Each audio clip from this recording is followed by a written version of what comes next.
Hello, good morning, everyone. Welcome to the informative session about the Postgraduate Fellowship Program and Doctoral Infinite Fellowship of the 2024 call here at La Caixa Foundation. First of all, we would like to thank for your participation in this session. And then let me introduce myself. I'm Belén Perat, and today, together with my colleagues, Paola Iseta, wait a second because you're going to, okay, Paola Iseta, Gisela Corominas, and Elsa Molet. Yes, here we are. Good morning. We will provide you with some relevant information about the two calls we have currently open and what you want to do if you want to apply for one of them. The session is distributed in two different parts. First of all, we will make a presentation with some overview information about the calls, information about the selection process and how to apply, and some advices. And then we will open the floor for questions and answers. In relation to the questions, we have a special request. We kindly ask you to add before the question the name of the program the question is addressed. For example, if the question is addressed for the postgraduate program, you have to add the word postgraduate or doctoral or general if your question is for general aspects about the process. And then if we finally are running out of time and your question is not answered during the session, please don't worry. During the presentation, you will find the different ways you can contact us. You can write us an email, and we, as soon as we can, we answer your question. Last thing of this introduction, the session is being recorded. So afterwards, you're going to receive an email with the link and a survey just to receive feedback from your part. And now we can start with the presentation.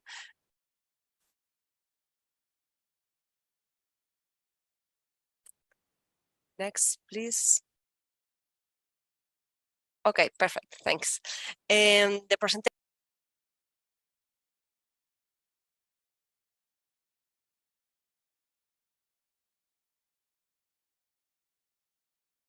We are offering this year.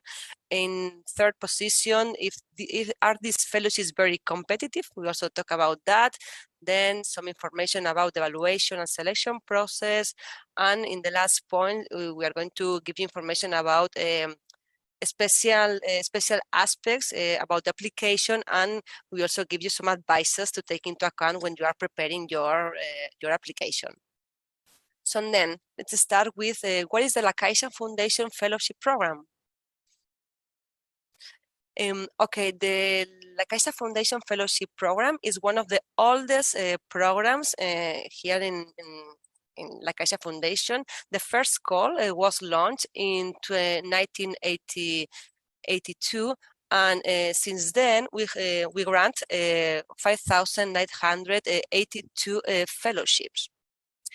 This big amount is totally accompanied with a big and a great financial effort.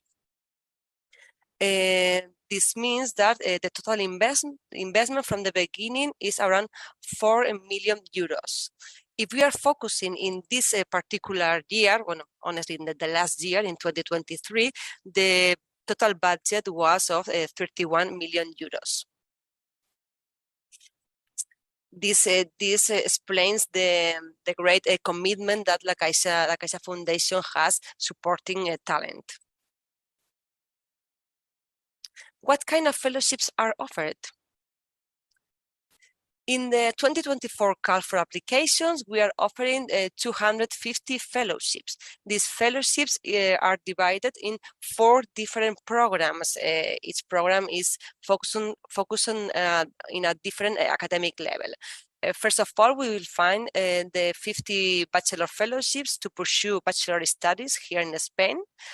Then we find the postgraduate fellowship abroad program is is one of these is currently open, and we are offering 100 fellowships to pursue postgraduate studies in Europe, North America, and Asia Pacific.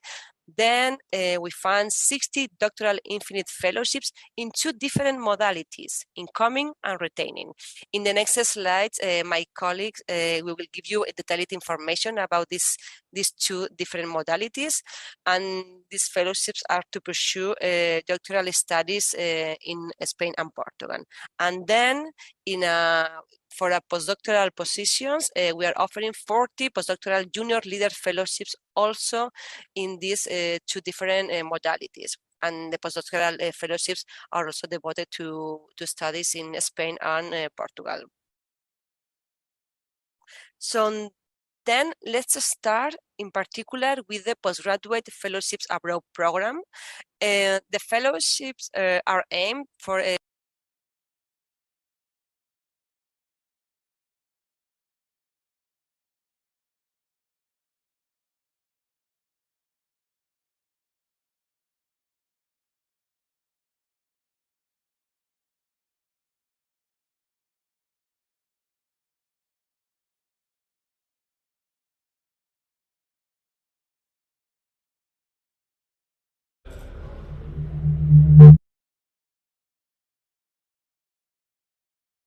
of 2 years as a maximum, and the total investment of this program is around 200 million euros, and that's why this was the first program we launched in 1982.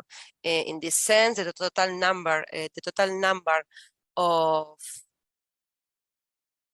I think there is a problem with the sound. No? Okay. So sorry. And the total number of the fellowships granted with this specific program is 3,882. Okay, what are the key aspects you have to take into account when you are, if you can apply for these programs? Let's summarize the highlights. And these fellows are to start a master, PhD, or to develop a predoctoral research stage. This is an important aspect. We are not financing 2nd years of a master's degree, and we are not financing doctoral programs already started. So the fellowship will start with the beginning of the studies. In relation to the centers, the eligible centers, you can use the fellowship to any European higher education university or in any country, but also in this list of the countries: United States, Canada, Australia, South Korea, India, Japan, Singapore, and China. There are exceptions. For example, Portugal is not an eligible country for Portuguese candidates, and Spanish for sure is not eligible. Is not an eligible country for Spanish candidates.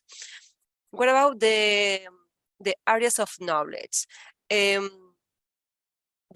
program is open for all the disciplines or areas of knowledge, with the exceptions of the MBAs. Master of Business Administration are not eligible in this call. Other aspect is relation to doctoral programs in Spain or Portugal. This is only for Spanish or Portuguese candidates for sure. If you want to pursue a doctoral program in Spain or Portugal, this program is not for you, because you have to address your application to the Infinite Fellowship program. The fellowship is for 1 year, up to a maximum of the 24 months. We have a follow-up process and a renewal process that we assess your performance with the fellows to get the renewal. And the fellowship is for the full-time attendance basis studies. This means that remotely studies are not eligible in this call. What dotations are included with the fellowship? Tuition fees with no maximum amount, it's totally open. Travel expenses for those students who want to pursue studies in North America or Asia Pacific. This amount is 1,050 euros, or for European countries is 500 euros. Initial amount is equal to a monthly allowance. It's also included, and a final amount. When you are finishing your studies, you have to deliver your diploma and your transcripts, and then we give you the final amount of the fellowship. The fellowship includes a monthly allowance dependent on the destination of the destination country. If you have already looked on the rules for participation, there is a table. There is the information of the different monthly allowance depending on the country, health insurance during all the during the studies, and cost of 5 applications and visa fees. Eligibility. As I said before, this program is only for candidates with Spanish or Portuguese nationality. The bachelor's studies might have ended up between January 15 and July 24th. Bachelor studies might have been pursued in Spain, or Portugal. So bachelor's studies in foreign countries are not eligible. And you have to prove an advanced level of the foreign languages. In the rules for participation, you will also find in the different certificates to prove the level of English, the foreign language. Okay, and what about the calendar? As I said before, this call is open. We launched the call at the beginning of November, and the call will be open until January 31st. Please note this deadline, because it's extremely important that we are totally inflexible with the deadlines, and every year we found that some applicants did not arrive at time to present the application because they forgot the deadline and this information not clear, and it's a pity, but these applications are not taken into account in the evaluation. So please, this is a very important deadline. Remember that. There is a second deadline. It's just only to deliver the language certificate, and in this case, it's February 14th. Once the application is closed, we will start with the selection process, and then the announcement of the preselection and the invitation to participate in the second phase of evaluation will be on April 12th. And then final phase of interview of the selection process are the final interviews from 7 to 16 of May, and the final results communication is foreseen for May 23. Then once the evaluation process is finished, the fellowship will start, and the fellowship will start in a different scenarios and in a different dates depending on the destination. In this case, for European destinations, the fellowship will start in the fall term 2024. For Asia Pacific destinations, and the fellowship can start between January to December 2024, and for North America studies, the fellowship will start in fall term 2025. There is a 1 year of difference between the starting date of European destinations and the starting date of the North American destination, and the reason is about the fellows who have to pursue studies in North America have to go for the application process to the American universities. So, and they can start with the application process once they get our fellowship. Okay, this is my last slide, and there is also a special aspect. We are also offering loans with a special with special conditions for those candidates who has arrived to the final phase of the selection process. So they have arrived to the final interview and they finally had not been selected. Thanks the collaboration with Microbank and the BPI Bank, we are offering loans with special conditions for them. And now this is it for my part. I give the floor to my colleague Gisela. Okay, so now we will talk about the Doctoral Infinite Fellowships in Spain and Portugal. This is the program of the La Caixa Foundation to pursue doctoral studies in Spain and Portugal, and its objective is foster innovative and high-quality research in Spain and Portugal. This 2024 call, we are offering 30 fellowships in the Doctoral Infinite Incoming frame, and 30 fellowships as well in the Infinite Retaining frame. I will talk later on the difference between incoming and retaining.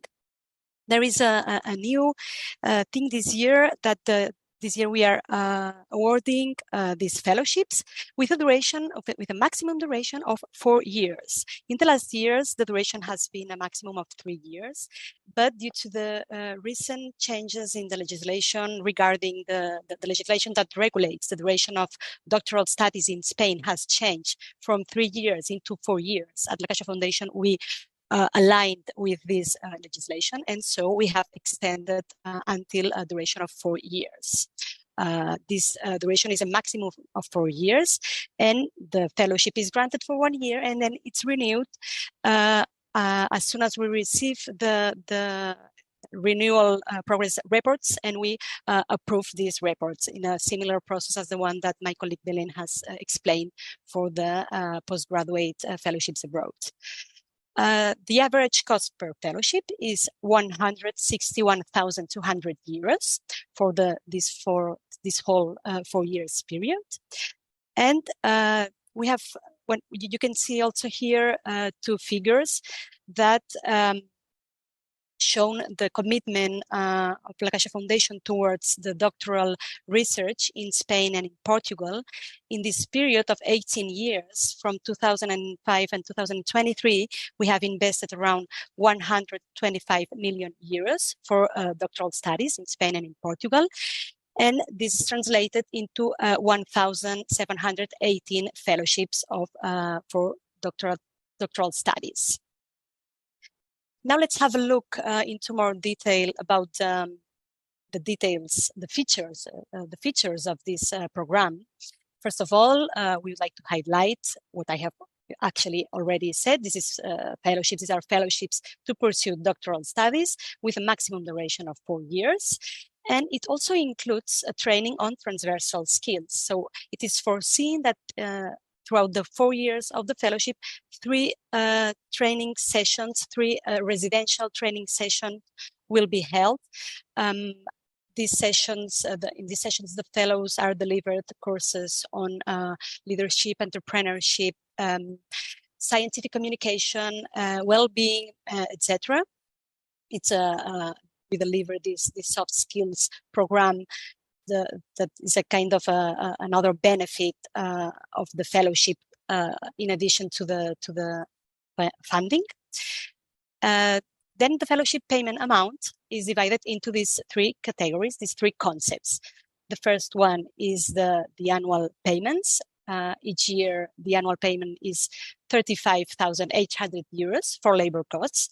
It's important to note that this amount is not directly the gross amount, it's not the salary, but is the amount that the host institution will receive from La Caixa Foundation to issue an employment contract and to hire the fellow. So we call it fellowships, but actually is a financial aid for the host institution to hire the fellow under an employment contract. The fellowship also includes an amount of 3,500 euros each year to cover research costs, such as attending congresses, attending courses, doing stays abroad, and also to purchase equipment or material to enable the research of the fellow. There is a third category, which is the tuition fees for the doctoral program, and it includes the tuition fees each year for the doctoral program, regardless the cost of the tuition is. Now, pay attention to the eligibility requirements, because it is it's very important that you make sure that you fulfill these requirements, because only if you do not fulfill one or more than one requirements, your candidacy will not pass on to the pre-selection phase. So first of all, the studies pursued. If you want to apply for a doctoral fellowship, you have to make sure that at the beginning of the fellowship, you have the minimum level of studies enough to be enrolled in an official PhD program in accordance with the current legislation. Another very important aspect is that candidates must not have been enrolled in a doctoral program prior to the start of the fellowship. So that means that you have to enroll in a PhD program for the first time during the academic year 24 and 25. So you cannot have started a doctoral program before the start of the fellowship, because these fellowships are intended to fund doctorate from zero. So it's not to fund continuation of doctorates. The research experience. Applicants must be in the first 4 years of their research career. So that means that you have to be an early stage researcher. So it means that from the date you have finished your master's studies, if you have done research experience, this research experience must not exceed the 4 years. You must show that you have an advanced level of English. We are very strict also in these requirements. So you have to prove your level of English in accordance with the certificates that are set in our program rules. So please make sure that you have one of the certificates that are listed in our program rules. For the retaining frame, there is a specific requirement in terms of the university where you will enroll to do your PhD. So that university must be different from the one that you were enrolled in the bachelor studies. And then there is the mobility rule. This is also another eligibility requirement, and I will talk about it just now that I will define what is the incoming and the retaining frame. The incoming frame, as I have already said, in this frame, we will offer 30 doctoral fellowships with the objective of attract the best international researchers in the research centers of excellence in Spain and Portugal. I will explain later on what these excellence centers are. Candidates can be of any nationality, but they have to fulfill that mobility requirement I was just referring a while ago. For the incoming frame, this mobility rule is the following. For those candidates that want to do research in Spain, they must not reside more than 12 months in the last 3 years in Spain. For those candidates that would like to pursue their doctorate in Portugal, they must have not reside more than 12 months in the last 3 years in Portugal. In this frame, you can do a doctorate exclusively in the STEM discipline. So that means health sciences, life sciences, technologies, engineering, mathematics, chemistry, physics, but not social sciences or humanities. As I have said, this incoming doctorate must be done in research centers of excellence in Spain and Portugal. And maybe you have already started an application in this frame or not, but anyway, you will see once you start an online application that you will choose a research center, an excellent research center, and a list of specific PhD positions will be shown. So you have to choose to select one specific position among the ones that our research centers are offering, well, the centers of excellence are offering, because your application is linked to this specific position. If you're interested in other positions, you can write them down in the text, in the box where you can write free text, okay? Then the retaining frame. The objective is to just wait a moment, is to retain the best researchers at the universities and research centers in Spain and Portugal. Candidates can be of any nationality, but they have to fulfill the following mobility requirement, which is the opposite with respect to the incoming one. So the researchers that would like to pursue research in Spain, the doctorate in Spain, must have resided more than 12 months in the last 3 years in Spain. And those that want to do research in Portugal must have resided more than 12 months in the last 3 years in Portugal. These fellowships are addressed to all disciplines. So in this frame, also social sciences and humanities are included. The candidates, well, the selected candidates can do their research in any research center or university in Spain or Portugal, even though they have not this quality of excellent research center.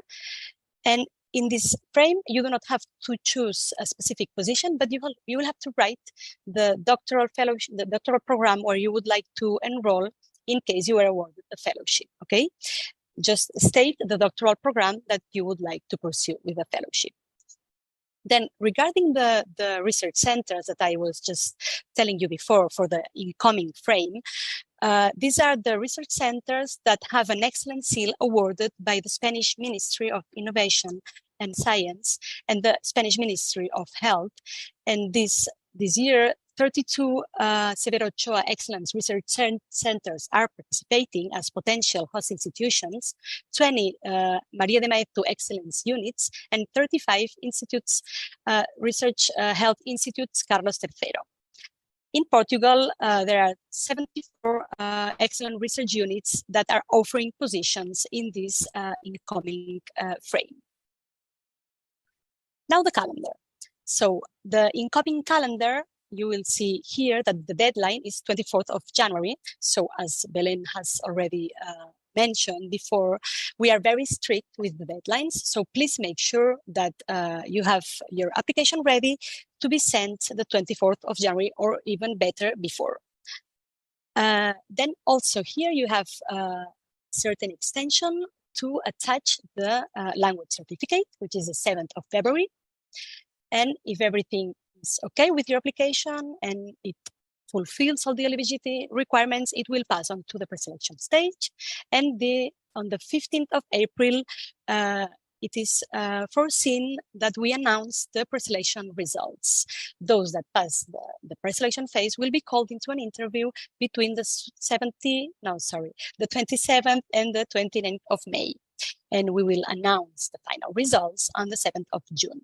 Then from the 7th of June until the 30th of June, you will have time, those that are selected will have time to reach an agreement with the host institution with respect to a specific PhD position, the specific PhD position that you have selected in your application, or another position that you think that you prefer. That means that the initial choice, the position you have selected in the application, in the online application, is not binding. So you can change opinion and then choose another position.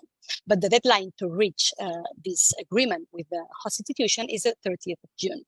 And then the start of the fellowship must be between September and November 2024, and in duly justified and authorized situations by La Caixa Foundation, the fellowship can start until the 31st of January 2025. Then the retaining calendar. The deadline is the 15th of February, also a very strict deadline. Please, those that are interested in this specific frame, make sure that you have the deadline very well noted. The deadline to attach the language certificate is the 29th of February. Then we will announce the preselection results on the 17th of May, and the interviews will be done between the 12th and the 14th of June.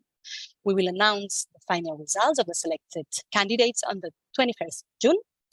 This frame does not have this specific time frame to reach an agreement towards a position in a research center, because there is not this list of specific PhD projects. But anyway, we will ask you to send us a letter of acceptance on your research center or university.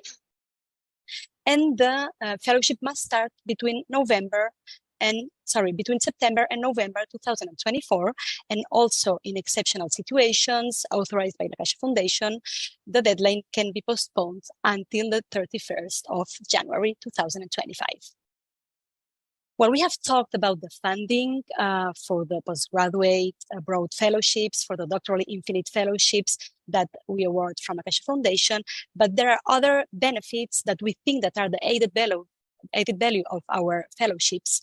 And these are the meeting sessions we organize, the La Caixa Foundation Fellows Association, and the networking activities we also promote from La Caixa Foundation.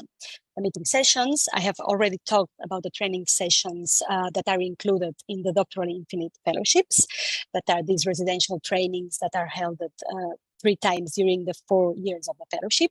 Also, the postgraduate fellowships include a meeting session that takes place before the start of the fellowship. Both type of sessions included in both programs have the objective to reinforce the sense of belonging to the La Caixa Foundation Fellows Network, and they are to establish links between the fellows and La Caixa Foundation. All people that has had La Caixa Foundation Fellowship is part of the La Caixa Foundation Fellows Association, which is a network of academic and professional talent for which, well, we are very proud of this network. It is a very active network. It has a steering committee that organizes activities, virtual activities, and also face-to-face activities, conference, and so on. And from Acacia Foundation, we also organize networking sessions in order to facilitate the exchange of ideas and cooperation on projects among our fellows. And now I will pass the floor to my colleague, Paula Izeta, who will talk about the selection process. Okay, thank you very much, Gisela. And now let's talk firstly about how competitive our fellowships are by taking a look at some figures. The number of applications we have received in the past few years has been fluctuating, as you can see in the graph on the left side of the screen. What we can say with certainty is that for a few years now, we have received more than 3,000 applications for all our fellowship programs taken together. In reference to our last call, the 2023 call, the average success rate, considering the number of fellowship awarded out of the applications received, did not reach 7%, standing at 6.8%, which is a rather low result, as you can see. And this is really this really shows how competitive our fellowships are. We explain this aspect. We think that this aspect must be explained, not to discourage potential candidates at all, but to underline the importance of submitting a very solid and well prepared application. Following with some figures, the graph, the other graph on the left shows the distribution among our 4 programs of the applications received in the last call for applications. The total number was 3,718 applications, and more than 1,600 were submitted for the Doctoral Infinite program alone in its 2 modalities, the incoming and the retaining one. Next, in descending order, we find the postgraduate abroad program, the postdoctoral junior leader fellowship program, and finally, our most recent program, the undergraduate fellowship program. As you can see, the doctoral and postgraduate programs are the most demanded, as they usually receive the highest number of applications. If you look at if we look at the different stages of the selection process, it is clear that the most difficult to pass is the shortlisting, where a panel of experts remotely assesses the eligible applications. Last year, almost 2,500 applications were excluded at this stage. And then in the last phase, the interview phase, out of 560 shortlisted candidates, a total of 255 were awarded one of our fellowship. Finally, in this last slide regarding this section, we find a summary of the ratios of applications received per fellowship awarded, always taking as a reference the last call for applications. All our programs are competitive. I think it's now very clear, but some are more competitive than others. Specifically, the Doctoral Infinite program was the most competitive in the last call, especially the retaining scheme with 31 applications received per fellowship awarded, followed by the incoming scheme with more than 20 applications received per fellowship awarded.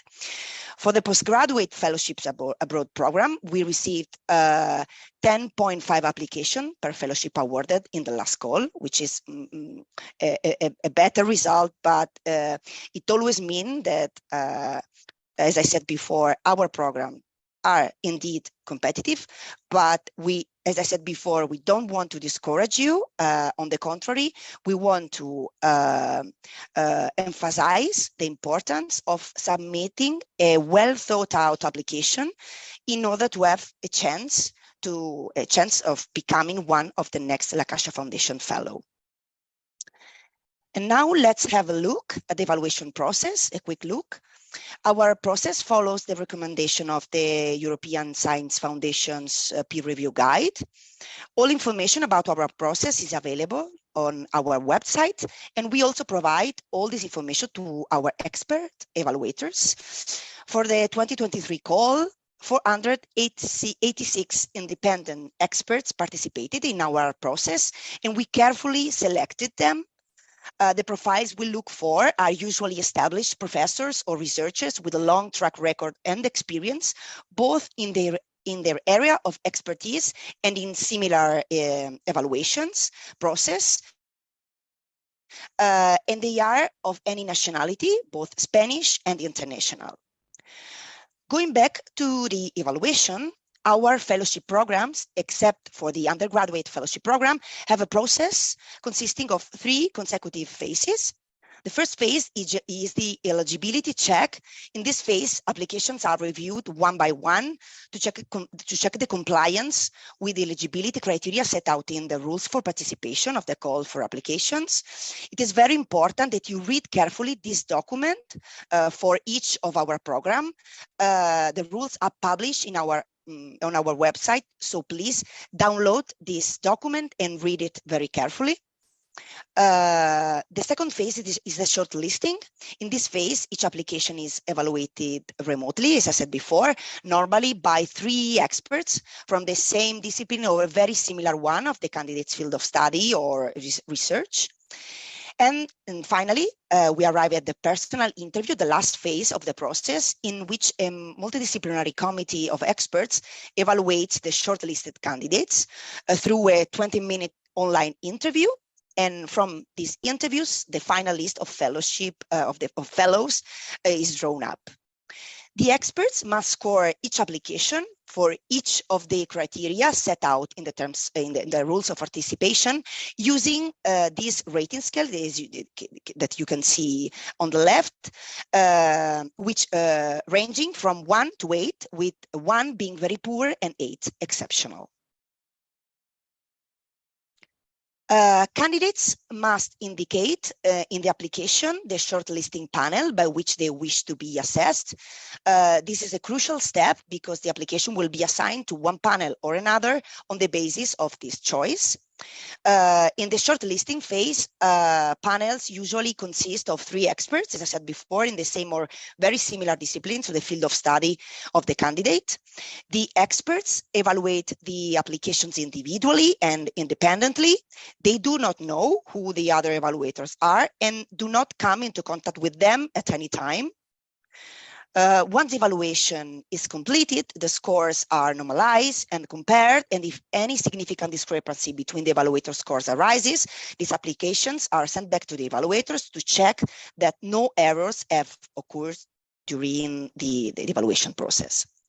Finally, the final shortlisting score for each application is calculated by adding the scores of each expert, and the best application from this phase go through to the final selection phase, which are the interviews phase. Remember that all the details on how the scores are calculated in this phase and all other relevant aspects of the evaluation process are available on our website, specifically in the document entitled Selection Process Guidelines. This is a very, very important document. I invite you to download also this document together with the rules of participation and have a closer look at it. Regarding the evaluation criteria of this stage, the first one and the most important one for this phase is the qualification, the curriculum criterion, which weights 50% of the final score of this phase. Then we have the motivation and statement of purpose, which weights 30% of the final scores of this phase. And finally, the reference letters, which weights the last 20% of the final score. The minimum letters that you have to submit are 3. Choose your referees carefully. They should know you professionally enough to submit a detailed and solid letter. My colleague Elsa will explain you more in detail which documents you have to submit together with the applications in the last section of the presentation.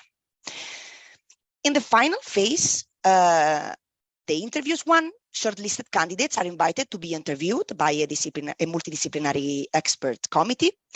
Each committee is composed of 4 to 8 university professors, researchers, or professionals with expertise in the disciplines evaluated. Each committee will be chaired by a member of the fellowships team who will moderate the session and ensure the smooth running of the interviews.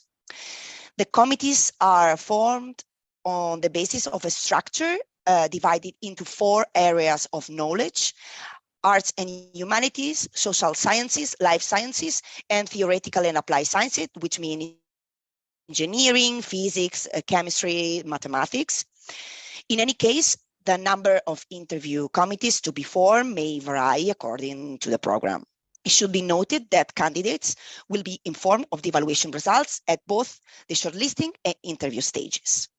Regarding the evaluation criteria of this last stage, the first one is the candidate's potential, which weighs 30% of the final score.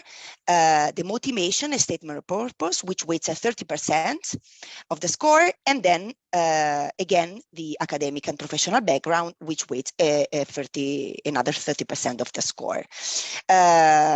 As can be seen in the final phase, the main aspects to be assessed is the candidate potential, and we consider that the best way to assess these aspects is to conduct a personal interview. This is why for us it's very, very important the final interview to have the final list of fellows.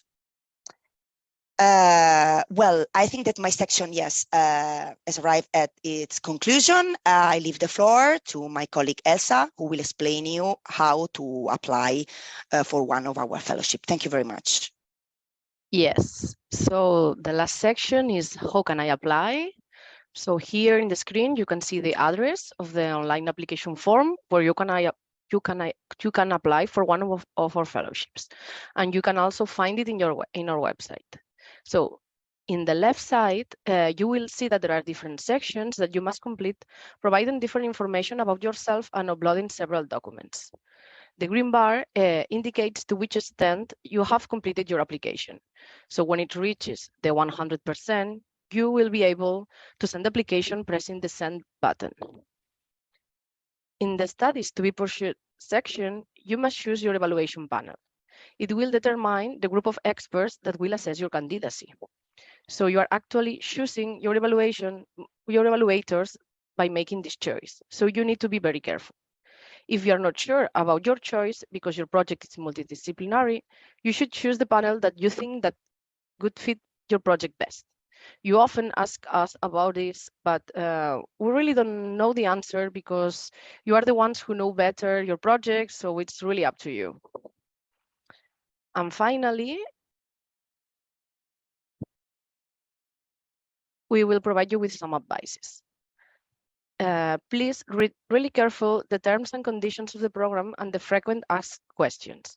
If you're considering if you could be eligible or not, if you have any other questions or doubts, please write an email to fellowships@contact.fundacionlacaixa.org.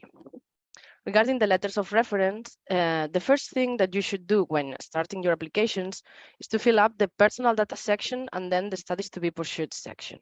And then immediately you should proceed to contact your referees.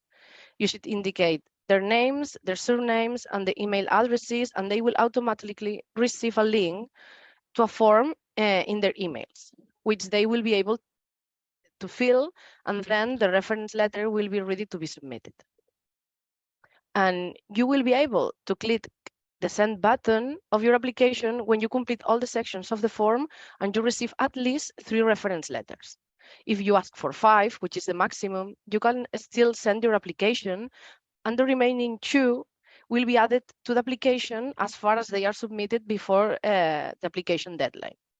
As said before, do it as soon as you can, because it is a pity that some candidates end up not sending almost complete applications because they didn't receive at least the 3 reference letters. So in this sense, it's very important that you ask for those letters as soon as possible.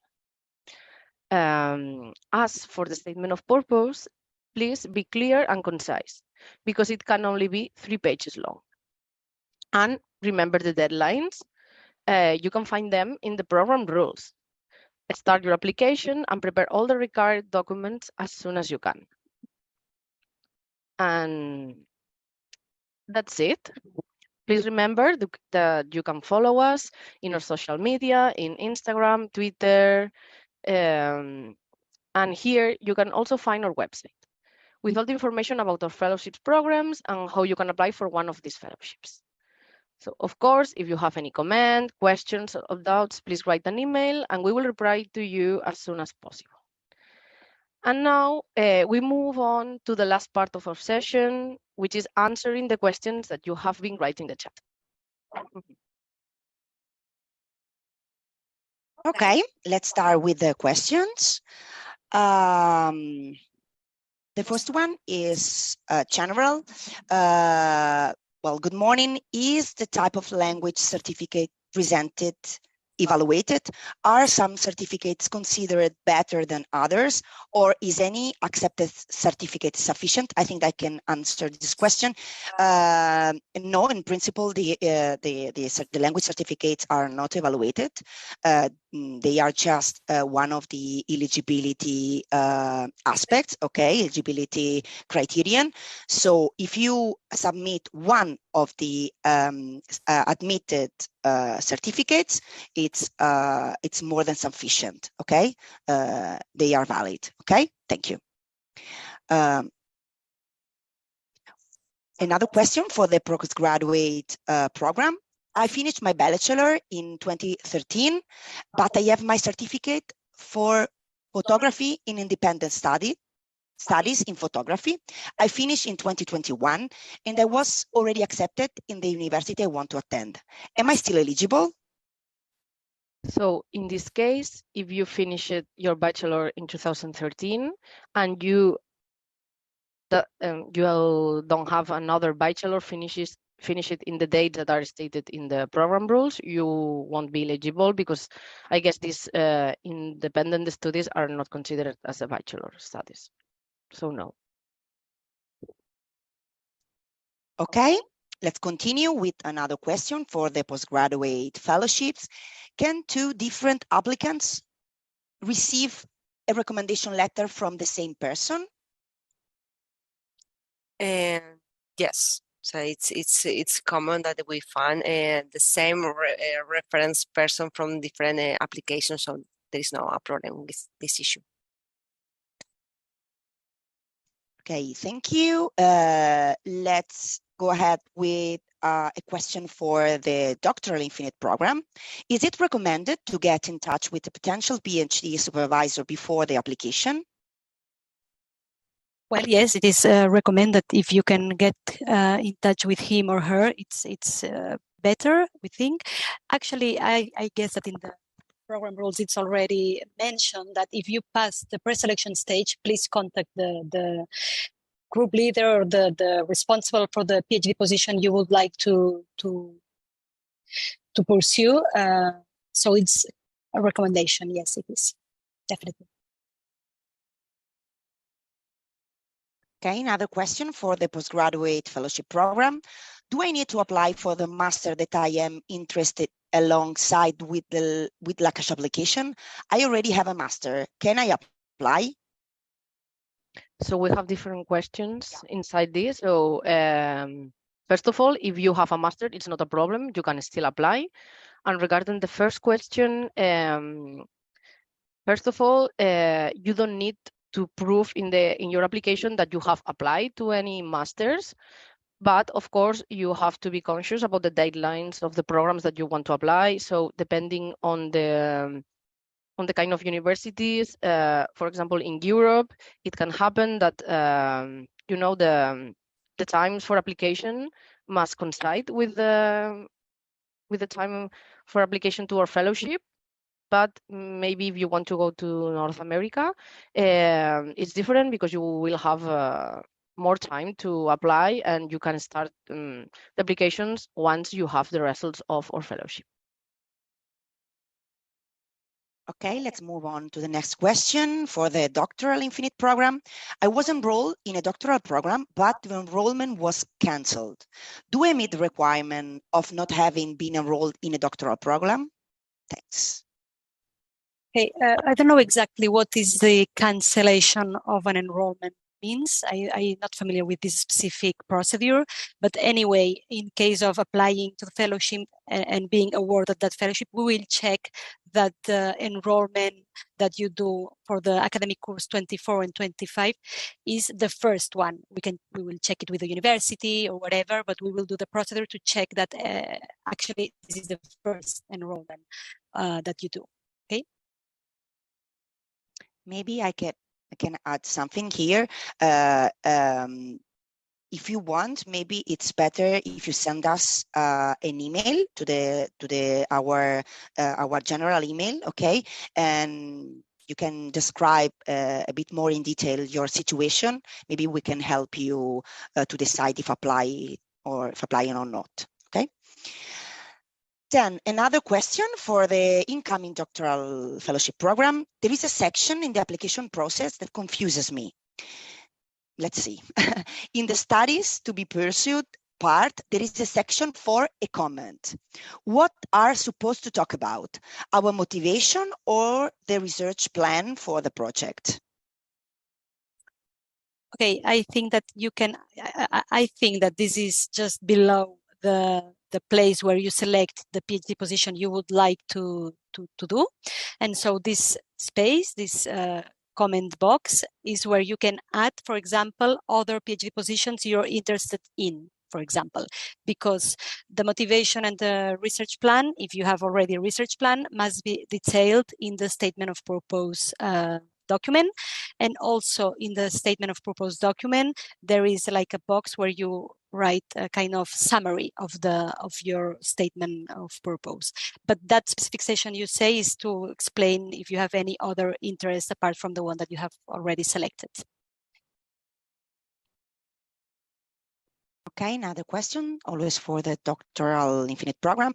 What if the university we want to do the doctorate at is the same as where we pursued our masters, but not our bachelors? I think that it's for the retaining scheme. It's not a problem, okay?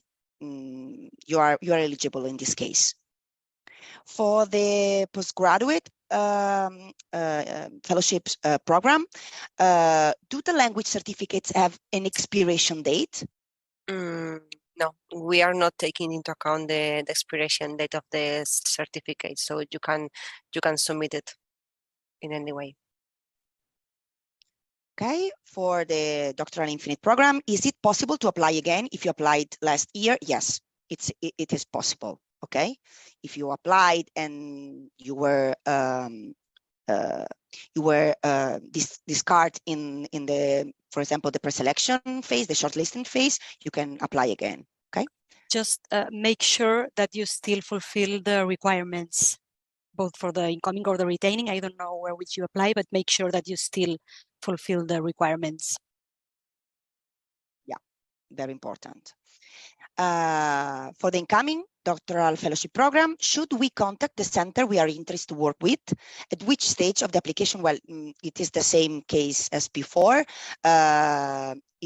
If there are candidates that are already in contact with the host institution even before applying, and other candidates they don't.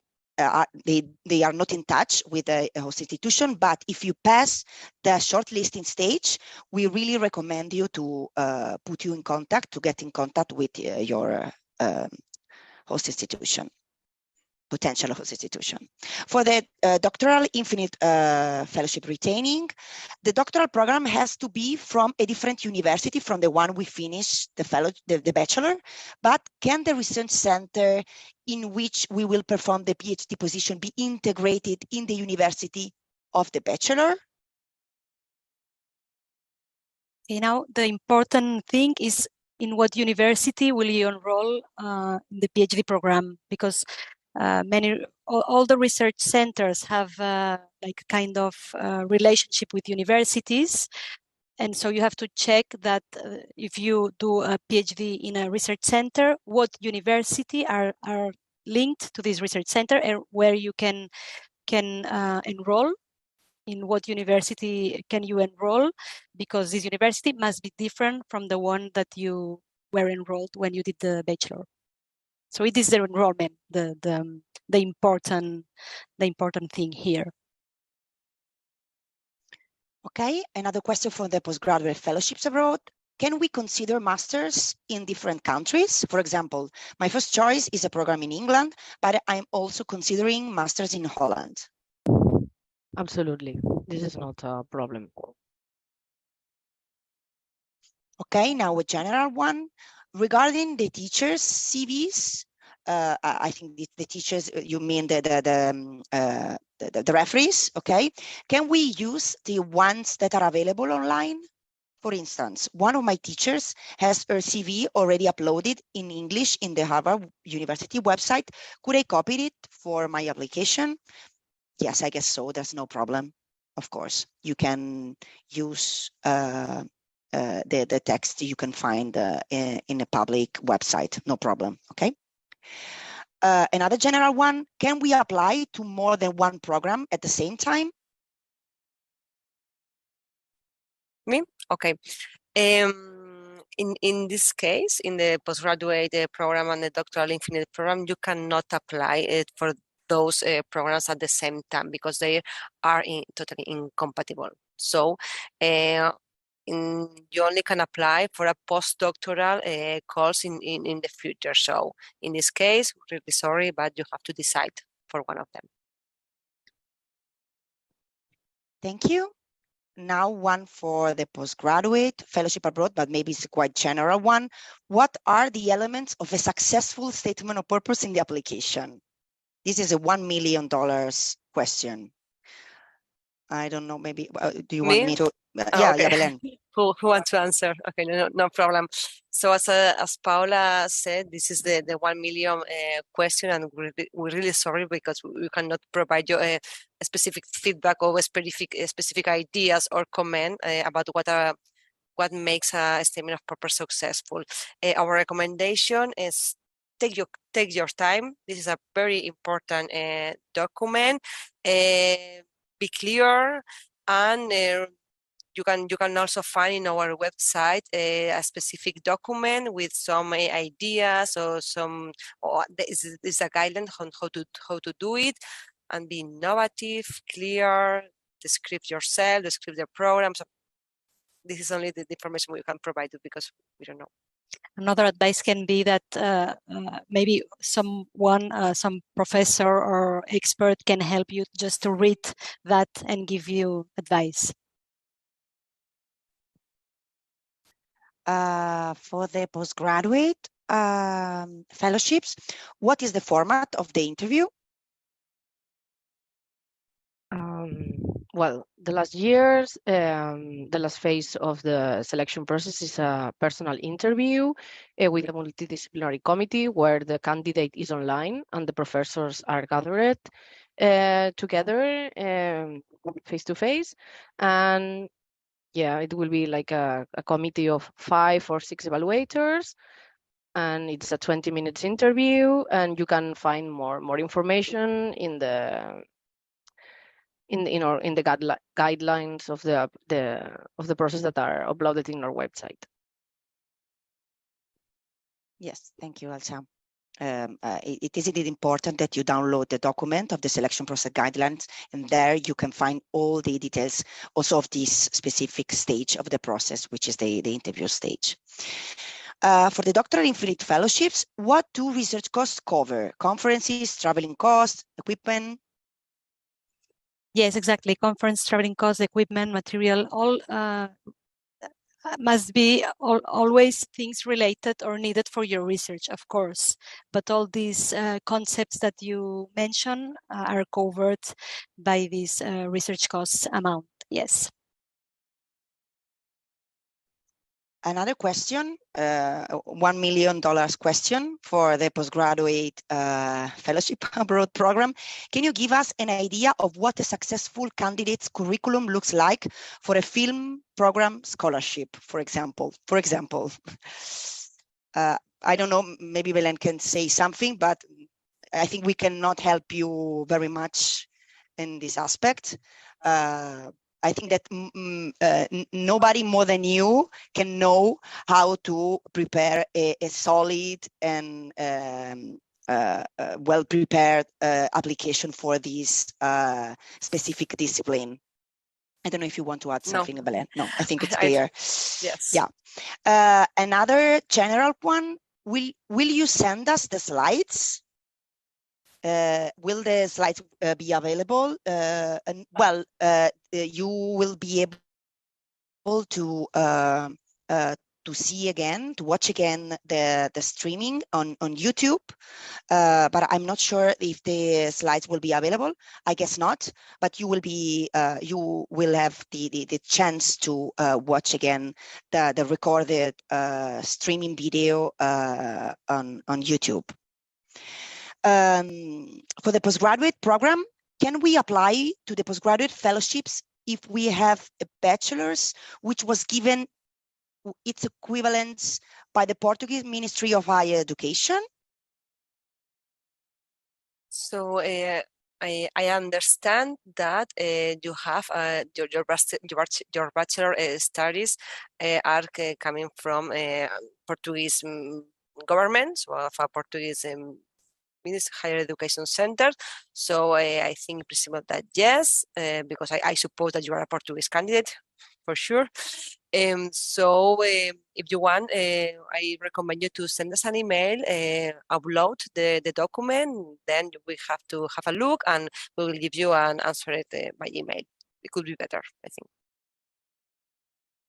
Yes, let me add that if this bachelor was taken in another country and then has been recognized, then it would not be eligible, just if you took it in Portugal.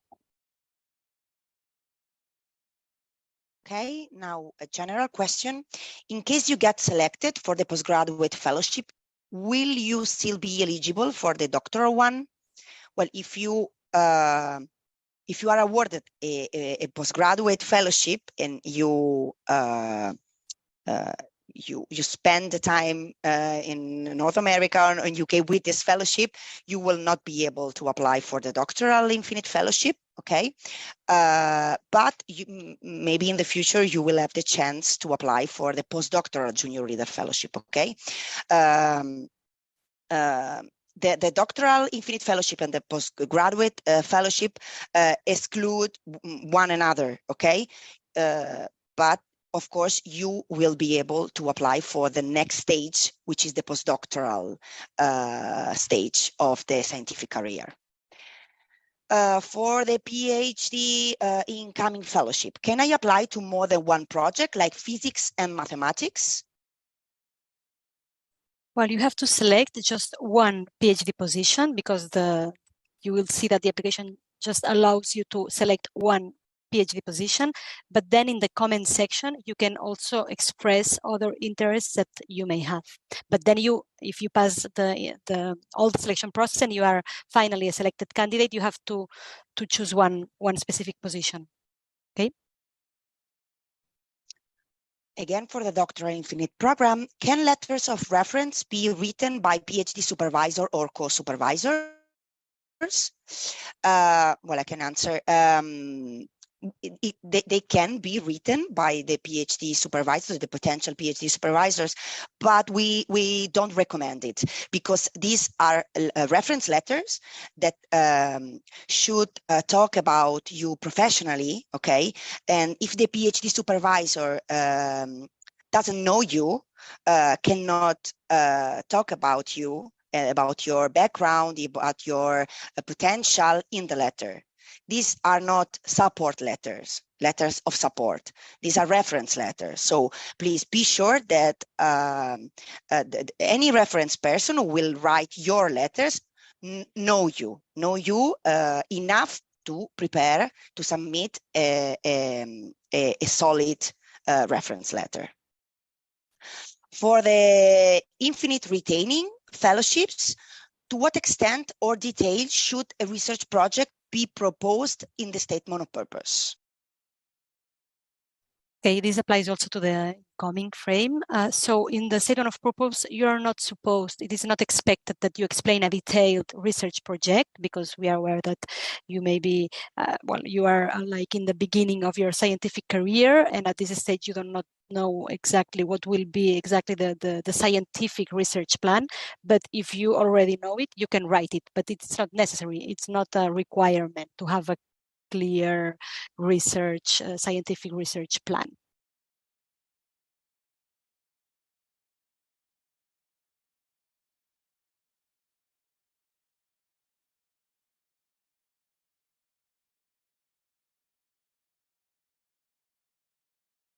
Sorry, I was muted. For the postgraduate fellowships abroad, is there a list finder for the different projects that you can apply for the postgraduate fellowship abroad? No, because you can apply to any university or to any discipline in Europe, North America, Canada, or the Asia Pacific region, just taking into account the dates of the start that are specified in the rules of the program. Okay, thank you. For the infinite retaining fellowships, say I want to do a couple of months abroad, under 6 months, for example. Do you have to have the host institution defined when I apply for the fellowship, or can I decide this later? It's not necessary to define it in the fellowship application. If you already know it and you have it very clear, you can explain it, but it's not necessary to explain where would you like to do your research stay abroad. Now, question for the postgraduate fellowships abroad. Are the committee experts from Portugal and Spain? The committee experts are coming from any country, so they are not only from Portugal or and Spain. It could be also coming from foreign countries, but this is a multidisciplinary committee. For the postgraduate fellowships, what counts as a pre-PhD research? In addition, is it required to have a research proposal when applying? So in this case, we receive a lot of questions. So you don't need to be enrolled in a PhD to do a research stay abroad. You can, for example, finish your bachelor's or finish your master's and decide to do an independent research stay in a lab abroad. But also, if you are already pursuing your PhD, you can do this kind of research. So both possibilities are open. And no, I don't think you have to explain a really detailed research proposal in your application, but of course you have to explain the lab or which is the principal investigator. So of course, at least some details of what you are considering for options. in this case. Okay, thank you. For the Doctoral Infinite program, if the PhD project titles in the list are not aligned with what I am looking for, could I suggest a project title to one of the research groups in the list?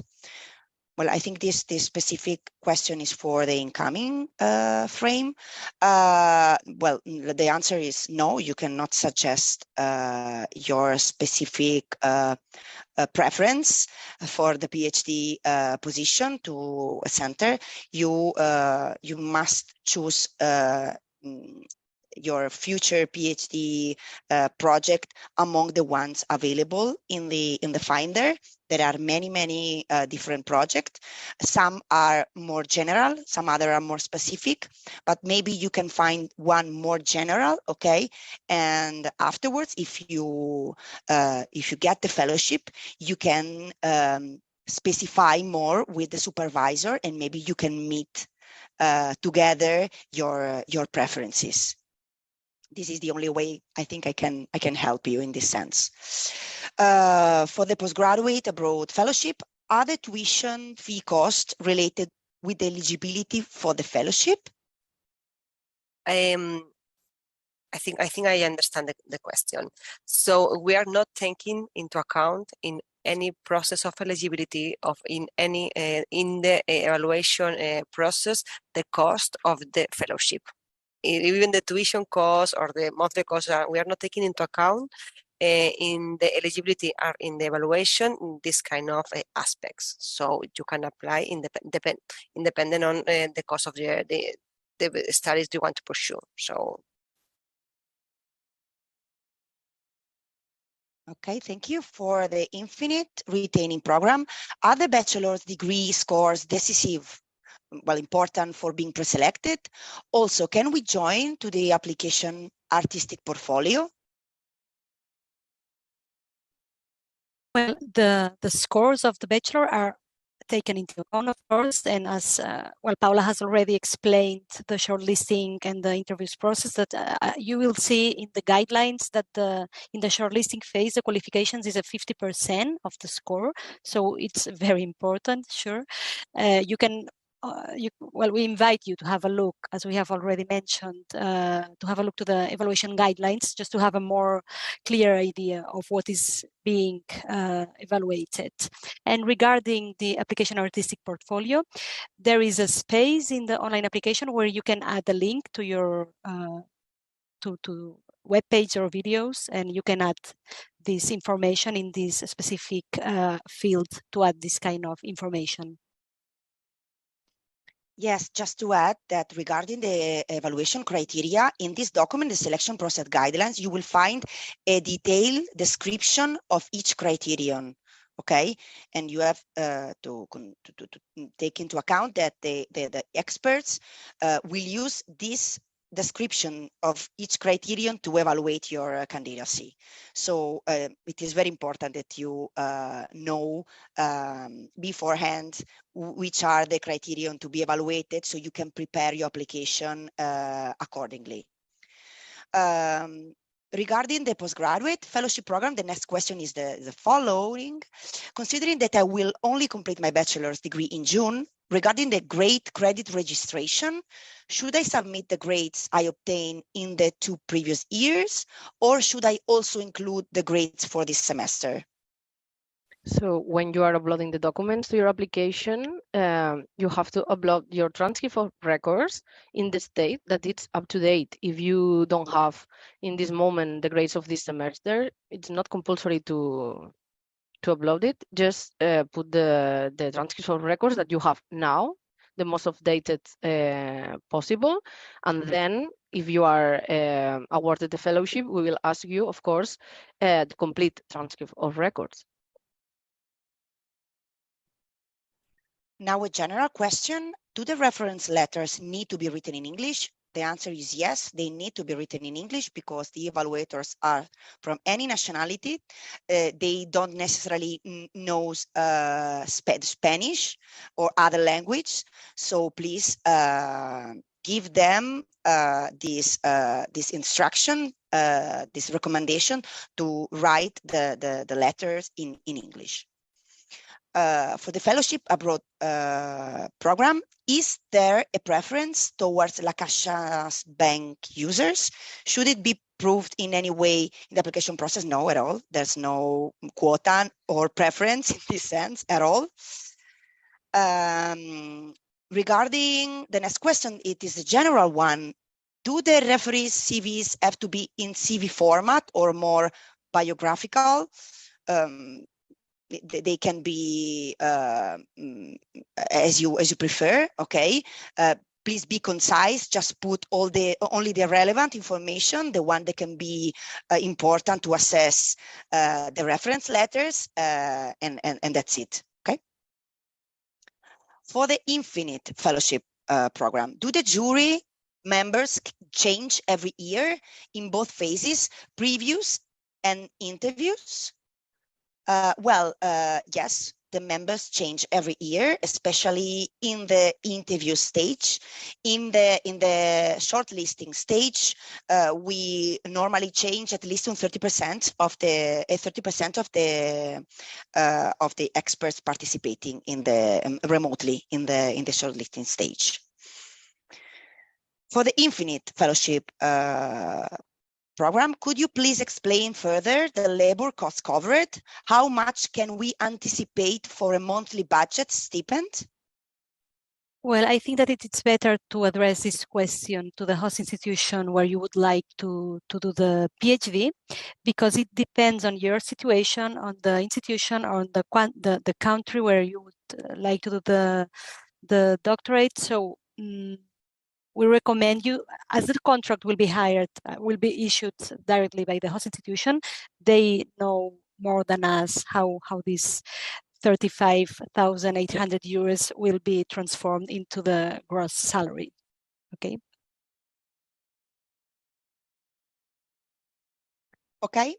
For the postgraduate fellowship program, is it less valued if we only want to apply to one master? Okay.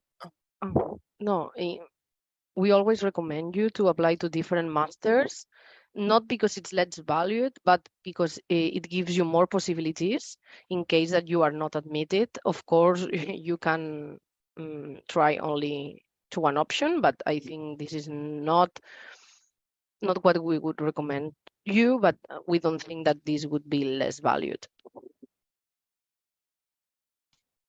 Okay, now a question for the Infinite program. I'm interested in a lab that offers an incoming grant, an incoming project.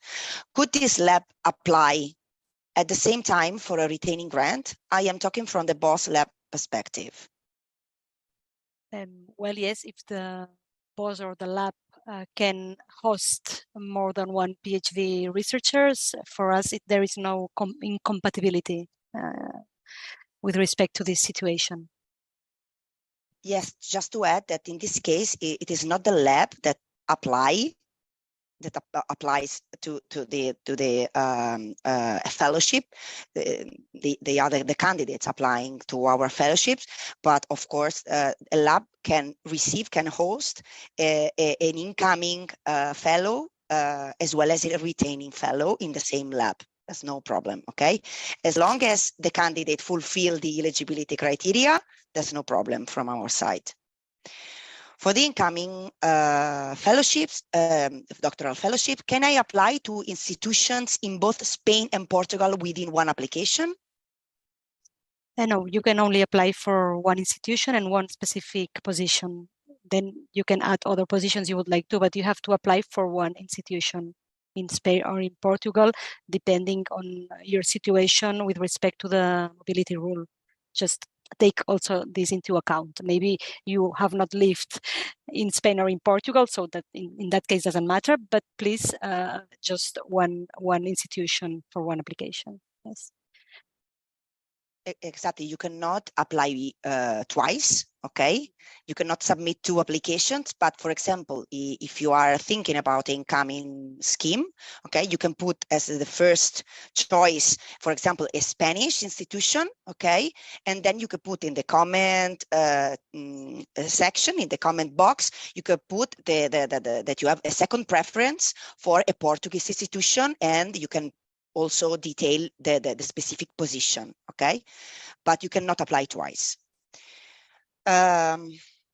For the retaining doctoral fellowship, are the positions of the referees taken into account?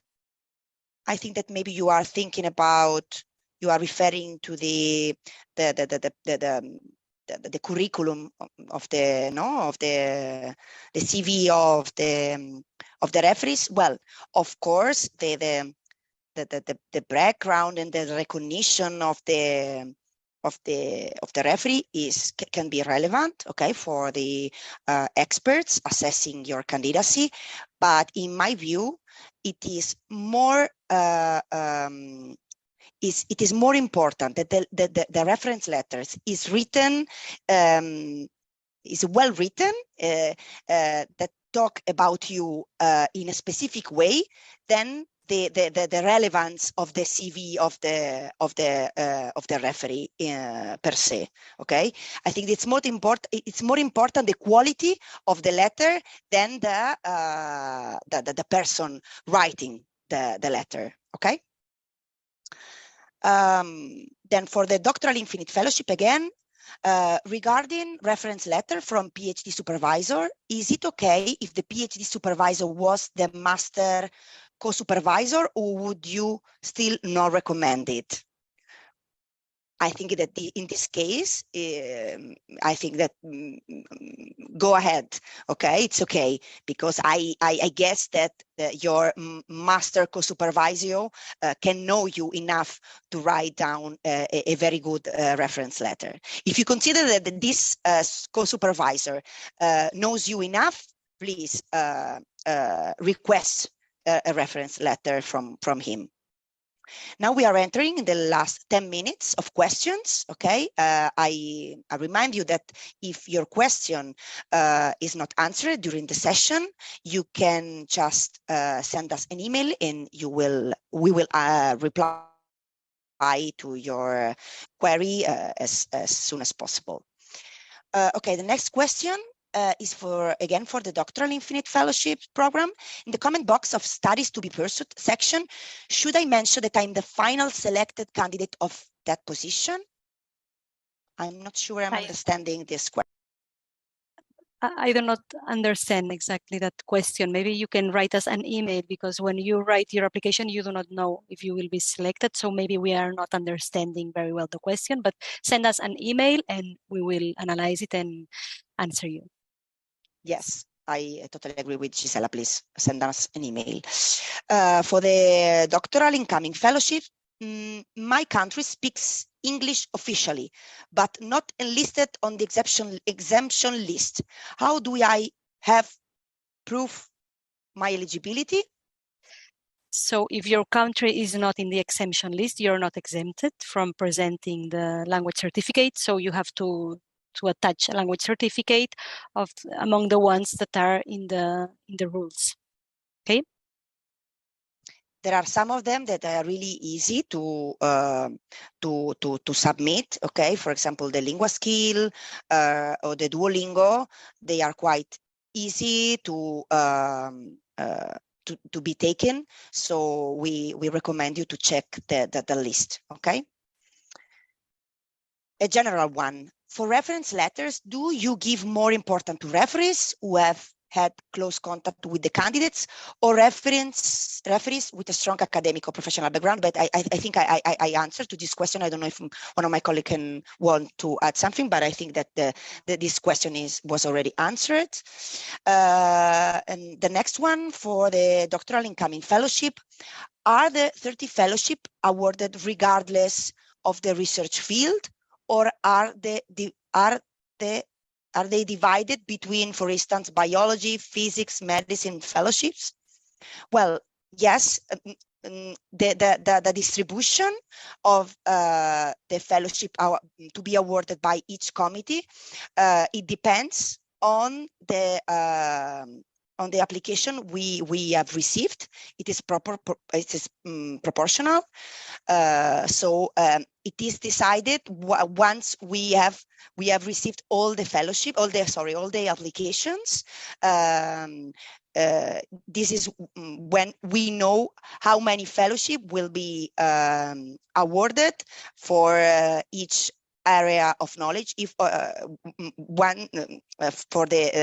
for each one of the areas of knowledge I mentioned during the presentation. Now another general question. I am a Portuguese researcher with a PhD obtained in Portugal. Are there any La Caixa fellowship available that would be suitable for me to continue my research in Portugal? If you not the doctoral not one, the doctoral one, not the doctoral one, and neither I think the postgraduate one. But the postdoctoral. The postdoctoral one, yes, but I think that the person answering because you have a PhD obtained. Sorry, I didn't read carefully the question. Yes, the postdoctoral one, the junior leader postdoctoral fellowship. The next call will open in next July 2024. Now we are entering the last 5 minutes for the postgraduate fellowship program. If I'm not accepted onto the master's program I mentioned in my motivation letter, can I apply for a different master's program in a different university, but in the same field? Yes, of course. We recommend you to apply for more than one and 2 or 3 on masters, always in the same field and discipline that we have granted the fellowship, and then you can be admitted in one of another. So it doesn't matter, but always in the same discipline. For the infinite retaining fellowships, would it be negatively viewed if I receive 2 reference letters from researchers who know me in the same institution group? Well, I guess not, but it always depends on the individual criterion of the experts. Okay, but I think no, if they are very solid and well-written letter, they can be positively viewed. But maybe just because you have enough time, you still have enough time before the call will close. Maybe you can find other options. Okay, maybe they can help you more. For the postgraduate fellowship abroad, if I am applying right now to a PhD program in the US, starting in fall 2024, am I still eligible for this fellowship? So in this case, the only option is that when you know if you are awarded the fellowship, then you ask to the university to offer you a deferral to start in the fall term 2025, because if you start in the 2024, you won't be eligible for this fellowship. Okay, thank you. Another, for the Doctoral Infinite Fellowship, can we find information on the proportion of applications for each panel in the previous calls? Well, yes, you can find in the fellows list of the 2023 call. I think it is still published in the website. You can find this proportion. I think it's already available in the website. Okay, but if not, please write us an email and we will send you this information because it is available. Okay. I think there's no more questions, so we close here the session. Thank you very much for your attention. And again, if you have any additional questions, just write us an email.